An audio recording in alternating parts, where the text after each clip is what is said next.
I know, it's time for the No Half Step in Hockey coverage, so let's get to the goods. It's time for Operation Number 707 for the Renegades of Puck. That's right, 707. Show 707 for the Renegades of Puck over 11 years on the radio here and on YouTube. And at this moment in hockey history, the Nashville Predators, after 46 games played on the season, currently find themselves with a record of 22-18-6. 50 points has them 3 points behind fourth place Colorado, 4 points behind an automatic qualifying playoff spot of third place in the Central Division. That is currently the Minnesota Wild. 11 points behind second place Winnipeg, and we'll be talking about the Winnipeg Jets quite a bit more throughout this episode. And 13 points behind the first place Dallas Stars. So from top to bottom in the Central Division, let's give you that recap. The Dallas Stars currently sit in first place at 63 points after 48 games played. The Winnipeg Jets have played one less game and have 2 less points at 61. The Minnesota Wild are at 54 points. The Colorado Avalanche at 53. The Predators are at 50. St. Louis, 1 point behind the Preds in 6th place at 49 points.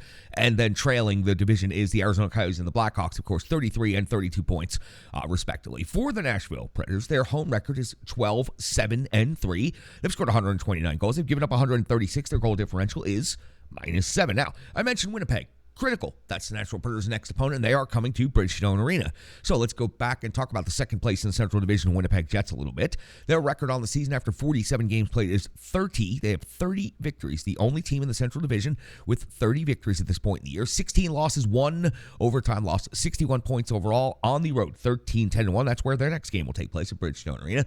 They scored 154. They've given up 123. That means they have a goal differential of plus 31. Second best goal differential in the Central Division, just behind the Dallas Stars. Now, let's just go ahead and continue on with the Winnipeg Jets for a minute, then we'll get back over to the Nashville Predators. We'll work our way from the Jets to the season series and back to the Predators. So the Jets in their last 5 games, since we're talking about them right now, let's go back to the 15th of January. It was a 2-1 win versus the Arizona Coyotes. On the 17th, a 4-1 loss at the Montreal Canadiens. On the 19th of January, a 4-1 loss at the Toronto Maple Leafs.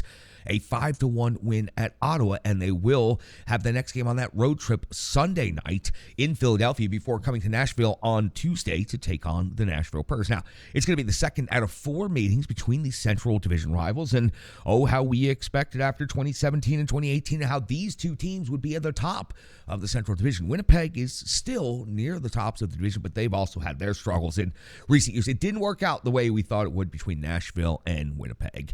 The season series goes as follows. Back on December the 15th, these two teams met for the first time of the year in Winnipeg. It was the Jets coming away with a 2-1 victory in overtime. UC Saros was incredible in that game, 39 out of 41, but still took the loss. Connor Hellebuck was also incredible, 25 out of 26. He got the victory. It was Connor getting the game-winning overtime goal. These two teams will meet 2 more times, and Winnipeg will be in Nashville again in March on the 18th. And then on April the 8th, the Preds will go into Winnipeg for the final regular season meeting between these two teams. Now, for the Nashville Predators, once they wrap up this game against Winnipeg, one more game before the All-Star break. That's the New Jersey Devils. That is also going to be an incredibly difficult game. The Kings, the Jets, and the Devils all to wrap up this 3-game homestand before the All-Star game break. Now, after Thursday, it'll be the 7th of February when the Preds will be back on the ice. It will be at home, but it'll be against Vegas, so the Preds will have a nice break there in the middle, and I think everybody could use it about now. February the 11th, the Preds will be at Philadelphia. February 13th, the Preds will be back home against Arizona. February the 16th, the Nashville Predators will be at home against the Boston Bruins. For the Nashville Predators, only one injury to report at this time. Mark Borowiecki is, of course, on injured reserve. We have started to receive some word that there is a possibility of something movement with him on the injured reserve list, but no actual data at this point in time. Take a look at the matchup of the rankings between these two teams, and it is going to be in favor of the Winnipeg Jets in several of these statistical metrics. Let's start at the top with goals for.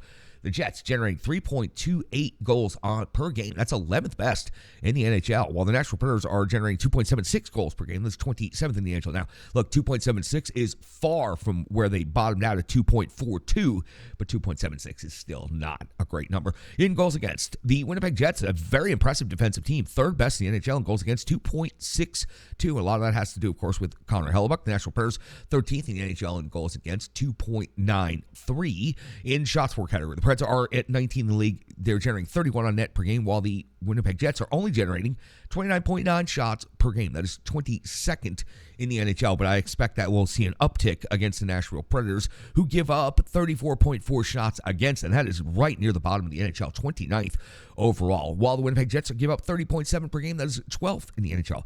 Special teams, this is going to be dramatically in favor of the Winnipeg Jets in this matchup.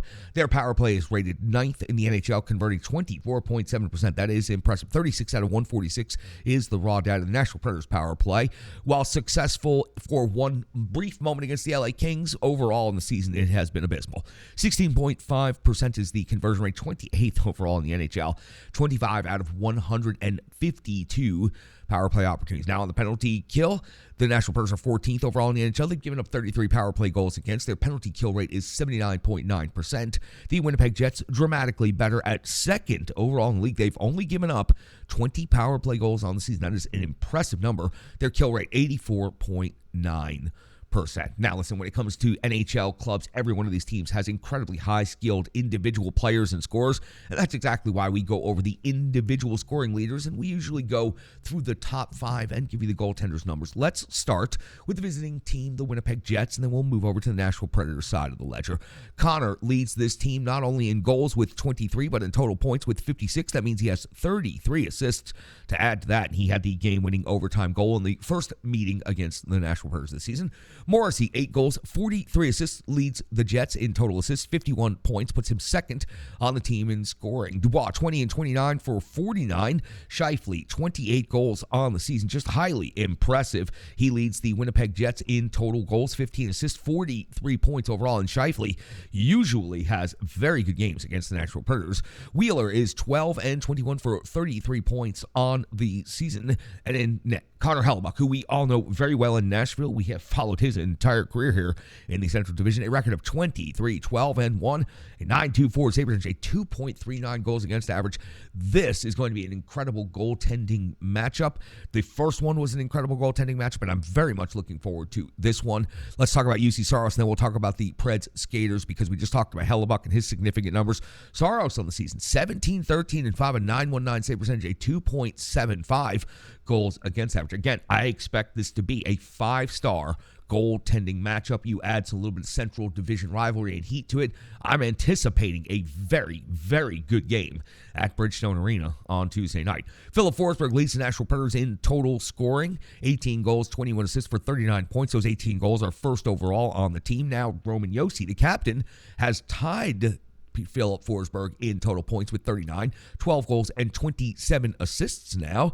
Matt Duchene, 13 goals and 23 assists for 36 points. Mikhail Granlund moves up to 4th on the team in scoring, 5th, 5 plus 22 for 27. And Ryan Johansson moves into the 5th spot, passing Nino Niederreiter, 11 goals and 13 assists for 24 points.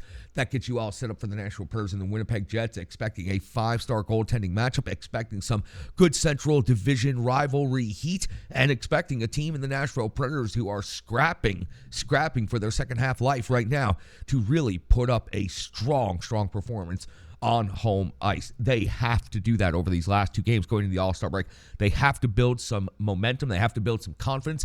They have to get the crowd and the fan base going in a positive direction going into the final 30-plus games of the season. It is going to be the run for a playoff spot. No, it's probably not going to be a very high playoff spot, but the Nashville Predators are reasonably within striking distance of number 3 overall in the Central Division, only 4 points behind the Minnesota Wild, and they have games head-to-head coming up with Minnesota, with Colorado, with St. Louis, with all the teams in the pack in the Central Division. So, for the Nashville Predators, this is a critically important game. It is the next most important game for the Nashville Predators on the schedule this season.